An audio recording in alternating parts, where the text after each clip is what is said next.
in Kaguma Village, Kehondo Parish, Kichwamba Sub-County, Kabarole District. We didn't get your name clear, please. I'm called Mesime Jude.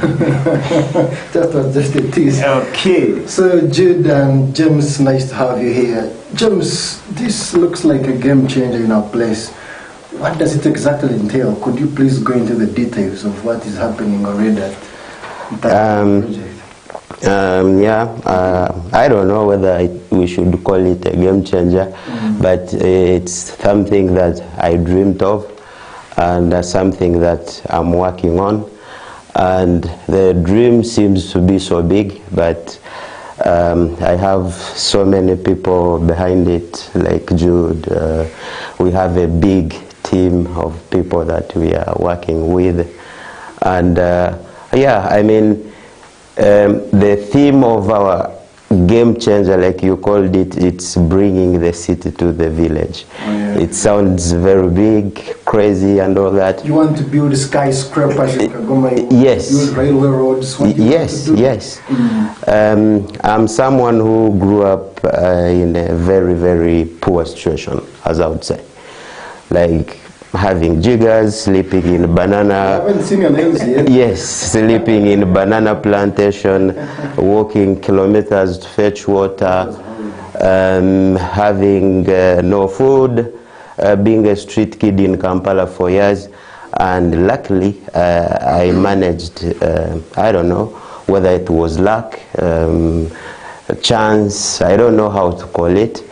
But I met so many people from different countries, from Canada, from Sweden, from Australia, from Germany. See, James, we want these things to connect. A person who has been infested with jiggers, what eating banana plantations. How do you meet people in Canada all of a sudden? I think I have to write a book in the future. That will be another project that I'm looking at. But if we talk about the whole thing, I think, how many hours do we have? We have an hour here. Yes, an hour won't be enough. So it would be a long story. So cutting the story short, like I mentioned how I grew up. So I was lucky and I met these people. And then I studied here. I did my bachelor degree in social work. Then I moved abroad. I stay in Germany with my family. I have 2 kids. One is 11, another one is 5 years. And I managed to study there as well and get my bachelor. And I'm working there for the city of Munich. And seeing things there that I wished for when I was a kid. That's why I came up with this program. Like I saw everything is possible. Like you don't want other people to have the same fate you face as a kid. Exactly, exactly. And that's why I'm trying to do what I can and have this theme of bringing the city where I grew up. I think so. So far, yeah. Jude, yes. What are some of the projects you're running? You've told us you are the project manager. What are some of the projects you're running at Kagoma? Taking you back a little bit, we started in 2019 and we started small as a project. We started from grass to grace. Because actually we thought of starting big, but what came into our mind was if we start big, then we may not really move far. But when you see something growing, then there's always that hope of progress, and then you can always achieve your dream. So we started by creating a youth center where these youth would come and play, would talk to them, share with them, because most of them had issues. Being a rural setup, their educational backgrounds are not really good, and so they had a lot of challenges. But when we created that youth center, many of them came to us and we really helped them. So along the way, COVID came in. And they devastated the whole Yes, world. actually. We stalled, but we did not forget our dream. We kept thinking, we supported people in with relief food items, and then we went into agriculture. Because we thought supporting these people with food items wasn't sustainable. So we now diversified and went into agriculture. We gave them seeds for vegetables, then we gave them these farm items for cultivating the pangas. We gave them hoes, we gave them spades, we bought some spray pumps and everything. So in the process, actually, we realized that their incomes were a little bit going up, and at the same time, they were getting something in their pockets. So as if that was not enough, because we had a bigger dream of bringing the city. So we looked at areas. You began with the youth center. Now you're going to agriculture. Now, because when you look at agriculture in Uganda, it is the backbone of each and everything. Because we almost entirely depend on agriculture for our survival. But subsistence farming. That's what we tried to dive into. Commercial farming, at the same time trying to really get what to eat at home. What are you majorly centering on agriculture? Agriculture. So to keep you on that. Okay, agriculture, we are basically, for the start, we are looking at vegetables, because we are trying to look at how families can really balance their diet, because these are some of the things that are neglected. There are two hard realities there. Okay. You are in a region that is devastated by malnutrition. And that's it. Actually, the Rwenzori region is now second to Karamoja in terms of malnutrition. Okay. But also we have another economic reality here. Okay. That 67% of the country is doing subsistence economy. Okay. So what exactly are you addressing there?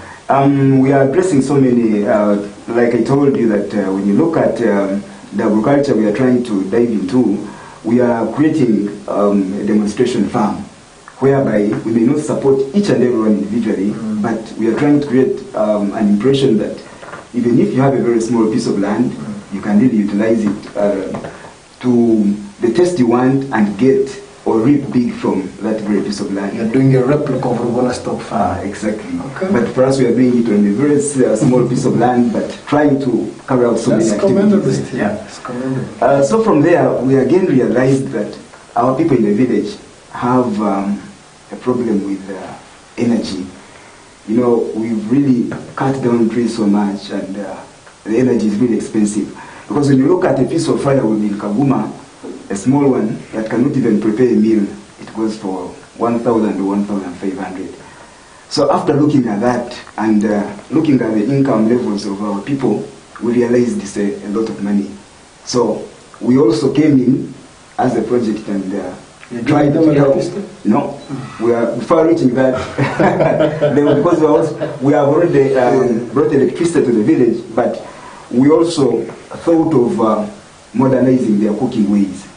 Then we introduced in a modernized cooking stove. What does that look like? You guys should have come with a sample and we saw it. Actually, it's something big because it's installed in the kitchen. We installed like 40 modernized stoves, around 40 families, and they are really enjoying them because they are energy saving, they are clean, and they are really appreciating what we did for them. Okay. So, because we looked at keeping on cutting trees and destroying our environment, because the government is saying we should really try to keep our environment and keep it green, don't cut down trees, but then the rate at which trees were cut was really alarming. So we came in to really change the story there, and it has really helped. When you go to Kaguma, you find a lot of green because we tried to save on the kind of energy they were using. So from there, we started now expanding on our dream, because the whole idea is bringing the city to the village. Have you built some skyscrapers there? When you come to Kaguma, you'll be surprised actually, because it's like an island. When you come from the Chwanga sub-county headquarters and then you drive through that small road to He said from Chwanga. You'll just be amazed by what is there. So many people come and they're like, what kind of village? There is Google, you can Google. Actually, you can go on the Google Maps and look for Mutahiwange Motor Hub, and you'll be there. Mutahiwange Street. I've read about that. Okay. Speak about that motor thing. What is it? The Motor Hub, it's a modernized garage. Actually, one of the best in town. I don't think we have any like what we have there. in Fort Portal. Are you manufacturing Mercedes? No, we are not doing You're from that. Germany, yes. But it's something that we thought about, because looking at the youth there, the young boys and the young girls who are not really so much, should I call it, I don't know the best term we can use, but there are those who are really disadvantaged. You find someone has the spirit of really acquiring knowledge, but maybe there's no school fees, he lost his parents or her parents, and they're just there. So that was our catchment, kind of our catchment area, and we brought some after constructing that classic motor hub. So we do training there, we train them for a year, and then we send them out. They start earning, they start supporting their family. You send them outside the country, in the community? In the community for now. For now, but in future, we are looking at even sending them outside. Vision Bear Mutahingwa project. Mutahiwange project. Okay. Is it going to be here for a long haul, or you have a time bound in which you're executing? Like Jude decided already, we started 2019, Yeah. and we've not been back. We are just moving forward. And like for me, what is driving me is like, I would call it. You're here for a long haul. Yeah, we are here. People shouldn't expect you to quit in the next 5 to 10 years. No, we are here. We are here. We are here to stay, because, you know, like looking at agriculture, in Munich where I stay, people grow tomatoes on their veranda. They grow beans on their veranda. So you cannot tell me the people who in our village with small pieces of land should fail to have vegetables for their families. What I wanted to capture exactly from you, and I missed it, I don't know why. I wanted you to expound more on it. The whole idea, then your mission, what you stand for, what you intend to achieve. Okay. End of it all. We are seen, like we are saying, we are poor. I don't see us or see Kaguma where I come from. Maybe let me talk about the whole Africa. I'm not seeing us as a poor continent, because looking at what we have and looking at what we call rich, what they have, we are far better. So that's why we are talking about agriculture. It exists. It's here. Disillusion the people. Yeah, everyone who thinks like that. Because if someone can grow vegetables in a bottle and eats them, so you cannot tell me someone in Kaguma who has land should fail to plant the same vegetables and feed the family. Most of them do, but we as a project, as Mutahiwange project, we've come up with 2 big plots that we bought, I think 2021 or 22. 22 there. And there we are encouraging families without their own land to come to us, and we can give them where they can cultivate their own food. But what's the cost? We are not offering free. We are not charging anyone any money. Yeah. Whatever we do is for the people, and we don't charge them. But are you looking at issues? Because also, like I told you, we are grappling with so many issues. We are grappling with so many issues: malnutrition, teenage pregnancy, school dropouts. Yeah. Are you looking at those issues, and which services do you have exactly to cater for such?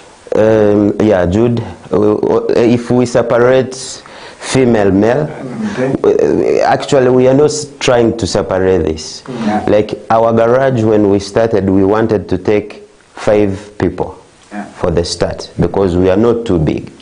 And we want to offer the best service. You know, like here, if someone is done with P7 or senior 4 and wants to go to a garage, there is a fee that is charged. For us, we look at a family that has nothing, and this kid wants to learn mechanics, but he has to pay money to learn. Where is this person getting the money? So the kids that we have, we wanted to give them a better offer.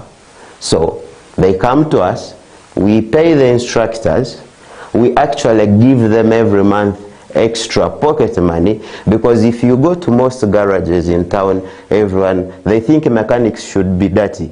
You have to be covered in oil everywhere and look like you are doing so much.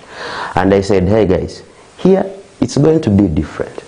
You have your overall, you get shoes, you get... I want to bring back my question. Yes, you get a t-shirt, but here is extra pocket money that on the weekends you have to wash and come here clean. If you finish repairing a motorcycle, we have water. Wash your hands, look as if you've done nothing, but you've done something. You're trying to deal with those misconceptions. Yes. But I want to come back to you more directly. We have a very huge number of girls who miss out on school days because of just simple menstrual pads and stuff like that. Yes. What are your key services to such? For example, that's what I wanted to say. When we were taking the first batch of the kids, that we reserved 2 places for girls, because we all know that mechanics are men. Yeah, of course. Yes, but there are women who drive cars. They should know how motorcycles work. They should know how cars work. And we said, okay, we need 5, but 2 should be girls. If we don't get 2, then we have 3 boys and 1 girl. If we don't get any, we have only 3. And that's how we try to share the resources we have between girls and boys. So for the menstrual, we are supporting school-going kids. Yeah, we have kids in boarding schools, we have those that go and come back to their grandmas, and so so we are dealing with different things and sharing the resources that we have equally between boys, girls, and families. You have partners who are leading your hand? Maybe from today on we will get some partners, but of course we have friends. Like I said, I stay in Munich and I share stories about my village, what I do, what my goals are, what I want to see in future, and of course most of my friends, they always give me a hand. Because we have local partners around there, like clubs and stuff like that. Have you tried to think about... So, partners, if you are here and you would like to partner with us, we are Mtaihwange, and our goal is to bring the city to Kaguma village. And when we are done, we will be... Of course, Jude has our numbers. Yes, we have a website, but unfortunately it's in German because that's where we are getting most of our help. So we explain to those people who help us. But Jude, we have an office in Kaguma. It's open every day, and whoever wants to see us should come to the city. Let me squeeze in Jude again. Jude, you're the project manager, and you talked about the aspect of farming and agriculture. But this is not a new concept in our community. We've been digging. Personally, I've held a hot dig before. Are you trying to bring in new tactics of farming, or you're really bringing in the old style of farming that we've been having and it has not created an impact? Which type of farming are you exactly trying to bring here? Okay, thank you so much, moderator. What we are coming up with is not a very new concept, but trying to improve what we already have. Because we thought of importing technology from out, and we may not really manage to apply it here. Because when you look at what we have, good thing we have a very nice environment here. When you look at the places which are really endowed with some good environment, climate, in terms of we are like Europe.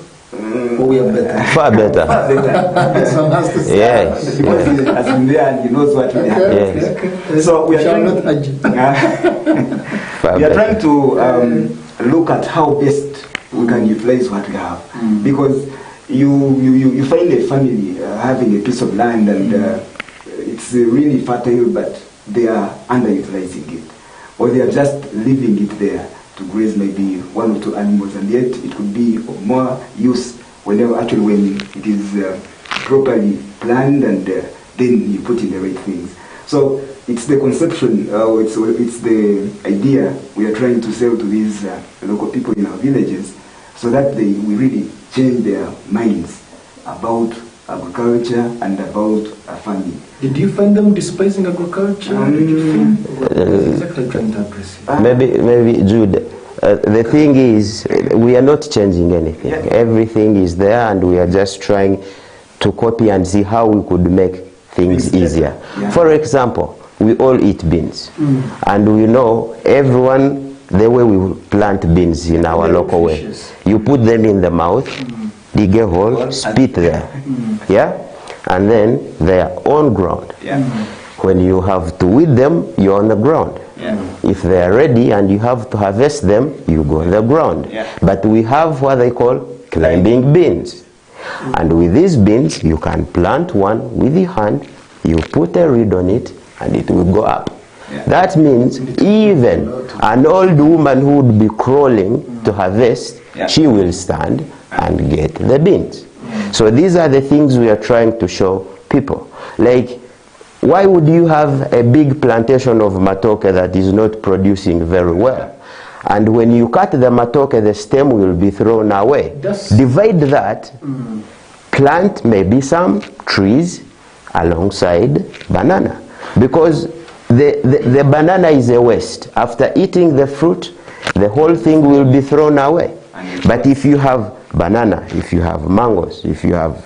So we are trying to just go slightly from what our people know. That's the exact thing I wanted Jude to address, because I recently was discussing with a friend of mine. Yes. I've also been in Germany there, learning dairy farming and animal husbandry.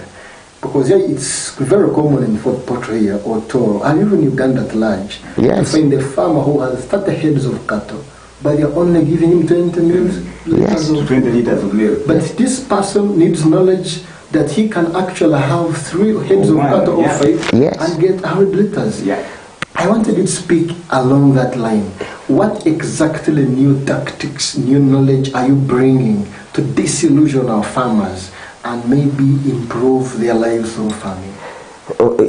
I've already talked about beans. It's the common thing that everyone has at home. I wanted you to delve more into the tomatoes you learned from Germany. Yes. Like where I stay, I try this myself, and it really annoys me to come and see people suffering to go to buy tomatoes.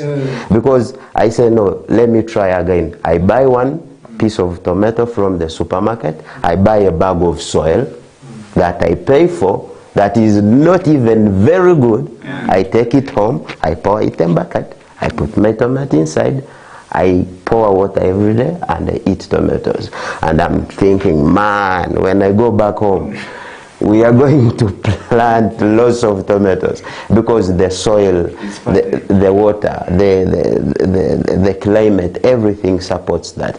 Like pigs.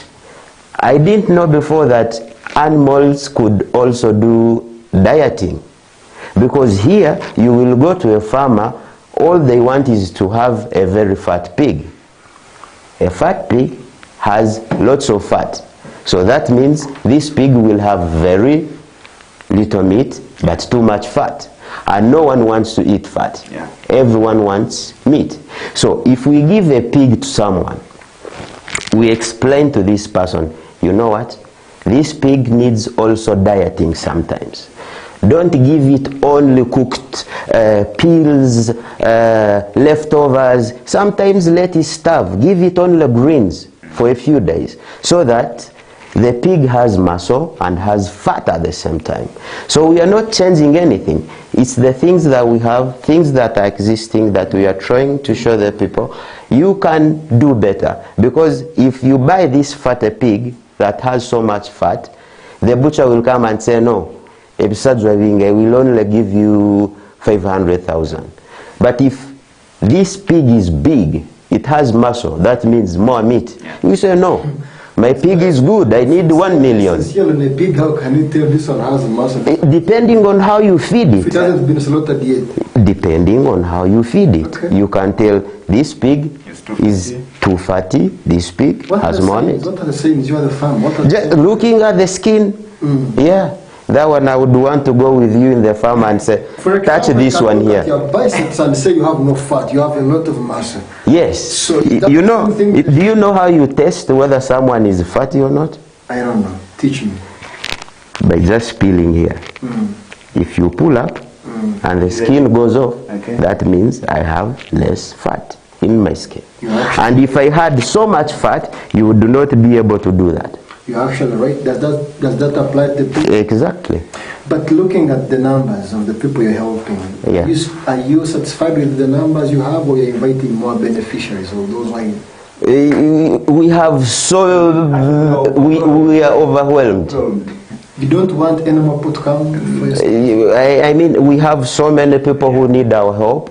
And sometimes we feel bad that we can't help them, and that's why we are now trying to put ourselves out there, because we've just been doing these things ourselves, but we keep coming, many people keep coming to us, and at one point we are just looking at people and saying, you know, promising or saying we can't do it anymore, but but we are there. What I mean, like the recent activity. Are you calling upon more people to come to look for services who those who are in need? Or? We cannot chase them away depending on what they need. Like if there are those that are within Kaguma and they have nowhere to go for farming, we still have a place that we can offer to families to cultivate their own food. Our garage will be closing in March, I think, because at the end of this month. Yeah, at the end of this month. January. Yes. So we will be looking for 5 more people that we will be training for another year. Another 1 year. In the garage, yes. We have a tailoring clinic where we have 6 girls as well doing tailoring, and those will be done in June or in March. He has better information in April. But the other thing I wanted you to expound more, Mr. Director, is the criteria. The criteria. How do you tell that this one is needed, this one is not needed? We live in a country where services are taken, those people who are not meant for them, and they actually leave out the people who were intended. So what's the criteria? Also need the Gambano to come? No. You know, like I said, I grew up in this system. I know how everything works. I myself, when I lost my parents, I went to all NGOs. Maybe I went to some of the NGOs for those people that may see me today. I won't. But it was always full, or they have no capacity, or they have no sponsors, until I got lucky and met those people who started pushing me up. For us, we have a team. Like Judy's here, I don't stay here, I come, go. But we have a team. When someone comes to us, our team, my team, they are the ones responsible to really find out if this is the person that deserves our assistance. Jude, how do you establish that this person is really in need of our services, or this person is actually trying to scam us? Thank you so much. Actually, what makes us a little bit unique from other organizations is, for us, we're on the ground. We really move, and we do assessment. We visit those people who come to us. We go to local authorities for more guidance before really taking up these people, because if at all you sit in the office and expect people to find you there, then you end up enrolling people who are just coming to reap from you. But for us, we really go to those people, look at them, check out everything, and get all the necessary details before enrolling them into our programs. So your system cannot be beaten. It cannot be. Something. It cannot be. But also on the programs, you've talked about textiles, you've talked about farming, the motor hub. So are those the only programs you're going to be running, or you have plans to bring more programs? There's one which we did of recent. We've been supporting less privileged families with Christmas packages every Christmas we celebrate with our people. It's our culture. We call it Mutahiwange culture. The name Mutahiwange means our neighbors. And you cannot celebrate maybe these festive seasons when your neighbors are not really having a good time. So last Christmas we had packages for around 40 families. We delivered some items and they were very happy with us. So we have other things that we are planning to bring to our village, because the most recent is we are able to bring electricity to Kaguma. I wanted to expound more on electricity. That has been... which type of power did you bring exactly? Hydroelectric power. We are connected onto the national grid now. Yeah. Yes. It was something we thought maybe was so big for us. You lead the whole village. Yeah. There maybe I should elaborate. You can. You know, growing up in Kaguma. Yeah. Have you ever been to Kaguma? Not really. Okay, you need to come. So every Christmas, the only place where we went to see Christmas lights was at Virika of Wingera.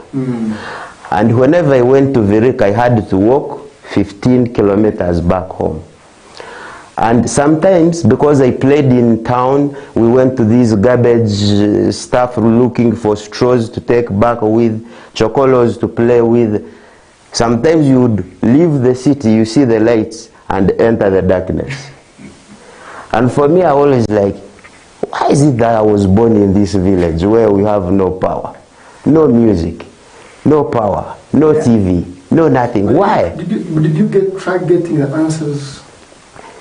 No, not really. Until maybe now that I have power myself in my village. So for me, this was something that kept haunting me. Like for now, I stay in town. I have my house here. I have power. But that wasn't enough, because I kept having this thing of my childhood dream of seeing lights in the area where I was born. So at first I saw it as something too big, like how it's impossible. So James, is that all? Do you really think that situation is only in Kaguma? I don't know other areas. I'm born in Kaguma, that's why I'm concentrating for now. Maybe other people will come and talk about their own villages, maybe. Because most of my friends, they are born in town, some are in Kampala, now we have friends all over the world. And they don't see, if I tell them, in my village I have no power, some people are surprised. They don't believe, they cannot believe that there is a village with no power. You see, that's where I want us to tackle a little bit. Yes. When you look at it, it borders on effective service delivery. Does that bother you? Do you think your interventions are going to be exhaustive in this case? Are they going to be sustainable? I think so. Yeah. Yeah, why not? Because you seem to be taking up a role that should have been for someone else. No, there is no someone else. Would you reach a level and get overwhelmed with the demand? It can be, but I mean, the statement somebody else doesn't exist. Because I grew up in this village, there are people who were riding their bicycles, wearing rugabire, and they are still doing the same up to now. And I was there having nothing, and I'm now bringing the power that I wanted there. So there is no something like someone else. For me, I look at, you know, when there is a family, there is a head of the family. When there is a village, there is a chairman. When there is a district, we have a chairman of the district. The country has the president. And all these people have their roles. Yeah, no one can say, you know, that someone else, because if I say someone else should bring the power, they've not done that. Now it's my turn to do it.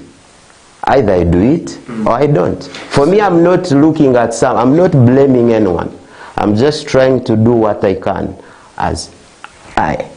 Don't you think you're trying to evade your role as a citizen, to call out those people who have deliberately slept on duty? I don't know. Like I said, if you have a family, There is a family that is eating chicken every day. Yeah. There is a family that are going to sleep without anything today, but the head is there. There is there are districts that have their leaders who have done nothing. There are those that have. So it depends on the character of the man in the house. If the character is good, the family will benefit. If this chairman is bad, the district will suffer. You don't want to remind them that they are not fulfilling their duties. No. I'm not. You don't want to go there. No. You want to play itself. No, not playing itself. I don't know what they are going through. Yeah. That's why you may have two families. One is eating chicken, the other one is sleeping. You don't know what's happening in these families. Maybe this one stole to feed the kids with chicken. But you are actually aware that the people of Kaguma pay taxes. You are actually aware of that. Yeah, not really, because looking in Kaguma we don't have any economic activities that is taking place. And if the people are paying taxes, like the taxes they are paying would not be able to bring his power in the next 100 years. Are you sure? Yes, very sure. Because the shops, the retail shops we have, I think, I'm not sure about what they pay. Maybe Jude can help. Maybe it's 10,000 or 20,000. And just one pole, you know how it costs? Just one pole of electricity?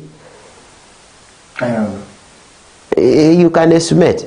So if you collect 10,000 from these village people, how much money do you need to buy one pole to bring electricity? Are you trying to offer services like teaching people their civic duties, teaching people how their duties as citizens among the services you're offering in Kaguma? We are not trying to teach them, but what we are doing, we are trying to help them. We are trying to be an example to show that things can be done in this way. Because whatever we are doing, they are aware. Because you otherwise it would be taking up responsibility. You'd be glad. You'd be glad that you're giving people a service that they would maintain forever. And that requires knowledge. Yeah, because whatever we are doing, we first explain to the community, and we give the advantages of whatever we are doing, so that they really own it. We don't want to bring things and they look so much exotic, because they will not help the community. So we first sensitize them, we educate them about whatever we are doing, so that they really feel that it is their own thing. Does it bother you that you're skilling people to practice and work in an environment where it is not only hard to get employed, but also hard to employ yourself? Yeah, because now when you look at the economy we are in, times have changed. Very harsh. Times have changed. It's not like I have studied so much, I know this and this. Now it is even opening up a kiosk. Yeah, it is not something. It is not something so easy. But we are telling these young boys and girls to really be smart in whatever they are doing. You know, there is having knowledge, but there is when you really have to act smart, so that you can really be outstanding. Otherwise, they will outcompete you. So we are training the whole person how to fit in society, how to really look at. But are you teaching them to circumvent this conundrum, whereby someone is not only able to get employed, but also to employ himself? How are you helping them circumvent that? So I think he's trying to ask, do you have any successful story that you've seen? Maybe we could. Yes. So the tailoring sector, even me, my uniform was worked on. So it exists, it's nothing new. But we trained 5 girls. After training them for 6 months, one girl, I don't know how the family got the money. The next day, they brought a tailoring machine. Sewing machine. Yes, and she started working straight. Yes, yes. And this is what we want to see. This is what we want to see. After last year, after the training, the boys in the hub. One girl. A girl. Had a dream. had a dream. She has started in Kitumbi her own garage and selling spares. And it is operating. And this is what is making us like, you see, yes, this is what is making us like, you see, these things have been existing, but why didn't they do them? But we've pushed them, now they are acting. So for us, just they should not only complain but do something. The opportunity comes to only those who are prepared. Yes, you have to prepare yourself, then the opportunity comes. So we are preparing these people and sending them to the community like, hey, don't just sit. Know how to change a tire, know how to change oil, learn how to make a shirt, and maybe we may not give you the tailoring machine, but maybe someone will say, these girls can do that, and take you, then you're earning money. So we are just preparing these people, send them in the society, and the opportunity will come. But you see, the point remains very not brought out clear. The point of opportunities. We have so many of these young girls here with these skills, and some of them cannot start up.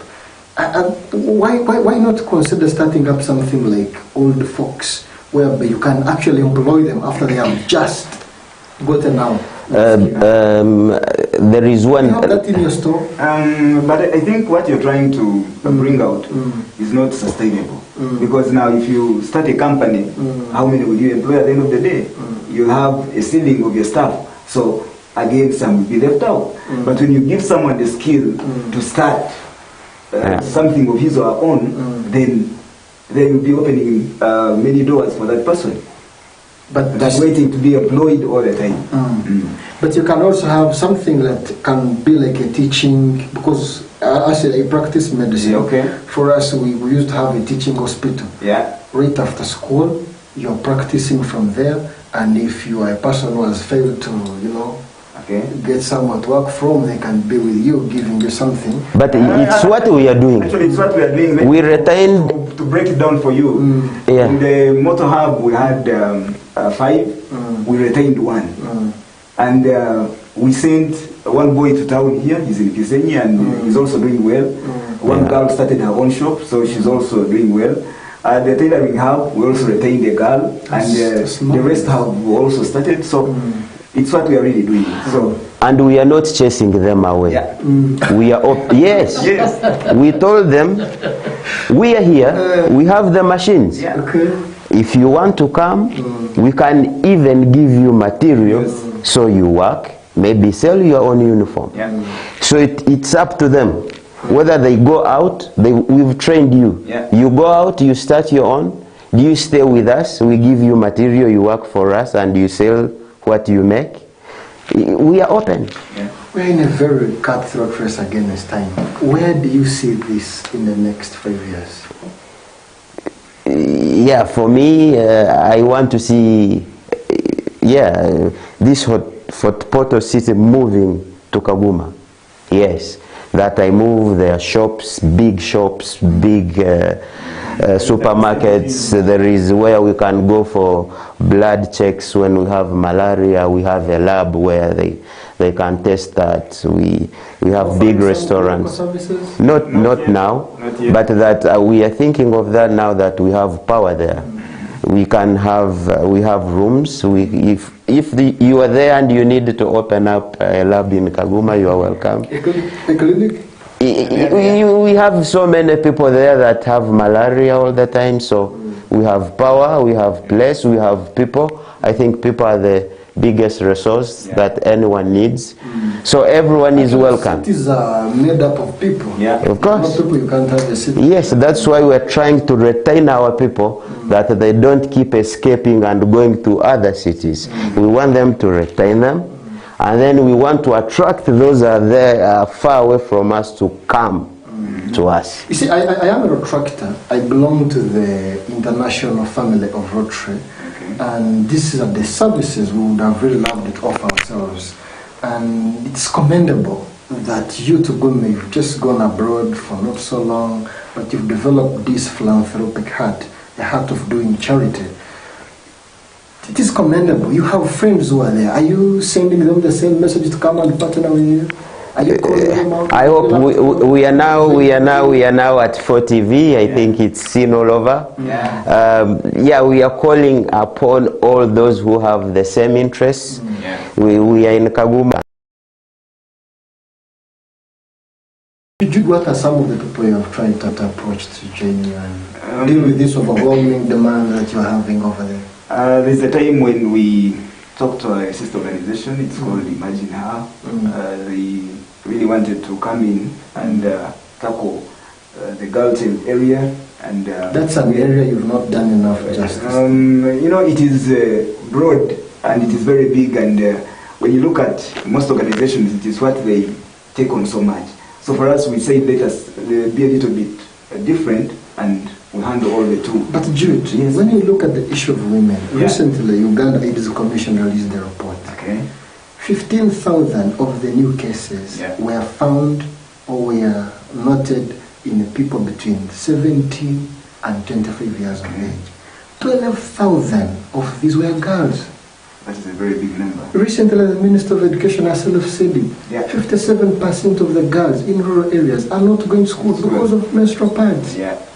So it would be really welcome if you address the issue of girls and women. I don't know what are you really doing about it. We are not scared. We can't lose mothers. We can't lose sisters. But we are doing something. Like when we started our youth center.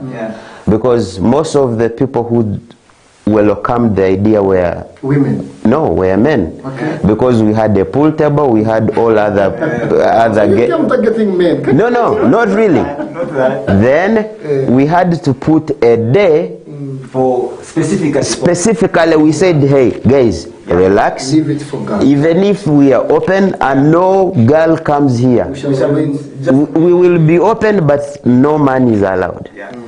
And here we were attracting ladies, like to say, hey, come, we need you as well. Come, interact.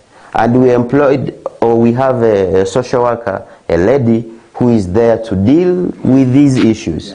Of course, if a girl came to us to have fun and talked with our social worker and said, hey, I have a problem of pads, I have this, and we are there. We've done it before, and we will do it. I'm project manager. Are you trying to because one of the things they are facing is sexual harassment from older men, from their teachers at schools, from even their own guardians at home.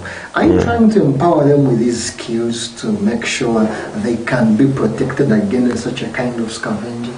Yeah, we are doing those programs. We are doing that, and when you look at especially the girls that we have in schools, we make random visits to those schools, and we talk to the girl child specifically, because we have... You're going to schools? Yeah, actually we go there. We go to schools and we really talk to them. And we aren't sleeping on... Director, you're looking at expanding that? Yeah, sure. Yeah. How? Now that we've talked to donors, who knows, we might get so many people who are interested in helping with this issue. You've narrated it very well. They've heard about it. We are there to offer and to extend it to these girls. We have them in Kaguma. So please come to Kaguma. We are waiting. We are running against time, and I would want to have your last words on the show as we come to the end of this. Yeah, no, for me I would only... Maybe you can come first and the king comes next. Okay. The vision bearer. Okay. Thank you so much for TV for giving us this opportunity to come and share with you and the whole world what we do and who we are. So we are in Kaguma village, like I told you, Kihondo Parish, Kichwamba Sub-County, Kabarole District. And we are open 6 days a week from Monday to Saturday. It's only Sundays when we are closed. So we still have our dream of bringing the city to the village, and according to what I see in these 5 years we've been in existence, the city is coming. The city is really Berlin. Yes. Not Kampala. You want Berlin? No. Berlin. Berlin calling. Yeah. So, Mr. Director? No, for me, I'm just humbled. I would say thank you that you invited us here so that we can tell the world what we are doing. Yeah, the goal or the big thing is still bringing the city to Kaguma. You know, we have the first street in Kaguma called Mutahiwange Street #1. Yeah. So if you are in Fort Portal and you get a border, just tell them, bring me to Kaguma and look for Mutahiwange Street #1. Yeah. So that's one sign that the city is coming. Oh, actually, we were thrilled as Fort TV when you told us you want to come and speak to the masses here. Yes. And the CEO is always ready to have you here. You can always come and speak to the people. We shall always be welcoming you. Every time you want to come and speak, Thank we you. shall be welcoming you here. Thank you. Viewers, it's been a great pleasure having you viewing us, speaking with the men from Kaguma. They are offering very many free services, aiming at helping you break the barriers that are cutting your journeys of success in this banner world. We will keep having them here speaking to us and teaching us what we need to do to improve our lives. They have so much in store, especially for the girl child. It's been nice having you. Arald Jumba is my name. See you again. Ciao.